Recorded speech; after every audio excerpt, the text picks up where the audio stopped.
Now let's examine the Siberian Husky's neck and body. Here again, balance and moderation are the guidelines.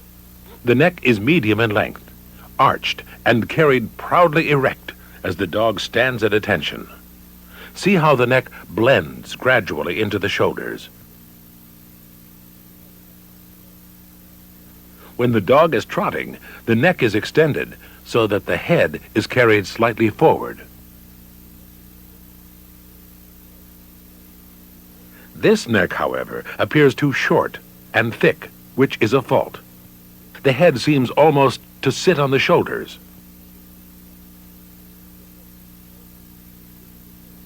This correct neck blends smoothly into well-laid-back shoulders. Good layback and musculature are essential for performance. The upper arm is about equal in length to the shoulder blade and angles slightly backward from point of shoulder to elbow. It should never be perpendicular to the ground. From the front, you can see the clean, taut lines of the shoulders. There should be no bulging, heaviness, or looseness of shoulder. This dog's shoulders, on the other hand, are too heavy and are incorrect. What about this dog's shoulders? They're too straight and should be faulted. Straight shoulders or upper arms will hamper the dog's efficiency on the trail. Loose or slack shoulders are also faulty.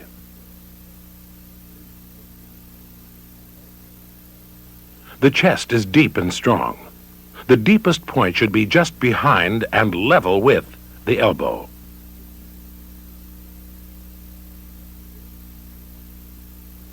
The chest should not be too broad. This chest width is correct, allowing enough room for heart and lung function, but not so wide that the dog's efficiency of movement will be hampered. See how the rib cage is rounded but not barrel-shaped. This dog's chest is too deep and too wide. His rib cage is also barrel-shaped and should be faulted. Slab-sidedness, although less prevalent in the breed, should also be faulted. This dog's chest is correct, with about a hand's breadth between the forelegs. The forelegs are parallel and straight, with elbows close to the body and turned neither in nor out. There is good, strong bone, not round, but oval. Bone is substantial, but never coarse or heavy. From the side, the pasterns are slightly slanted, with a strong, flexible joint. This dog's weak pasterns are faulty. There is too much slope. Feet are oval in shape, but not long. They are medium in size, compact and well furred between toes and pad. The pads themselves are tough and thickly cushioned. Because of the variety of terrain over which the Siberian must work, there is some variation in the shape of the foot. This cat-like foot and this longer, looser hare foot are not correct. This oval shape is desired. Proper leg-to-body proportions are crucial for the hard work that is the Siberian's traditional function as a sled dog. The length of leg from elbow to ground is slightly more than the distance from elbow to top of withers. Dew claws on forelegs may be removed. This dog's legs appear to be too short.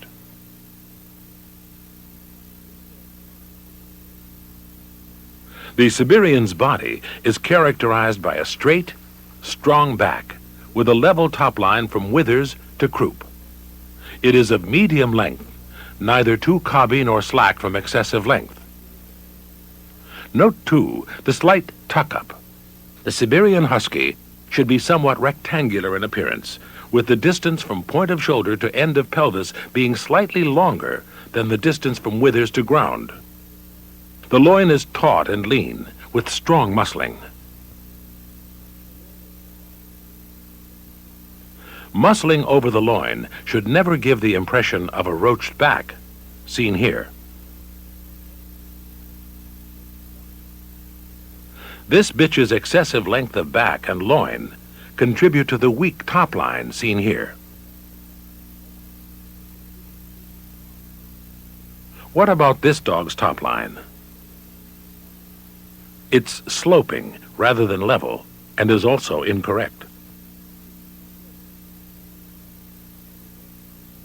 This dog's top line and underline are correct. Note again the slight tuck-up. The top line is level and merges with a slightly sloping croup. This dog's tail and tail set are correct. This well-furred fox brush tail is set on just below the level of the top line.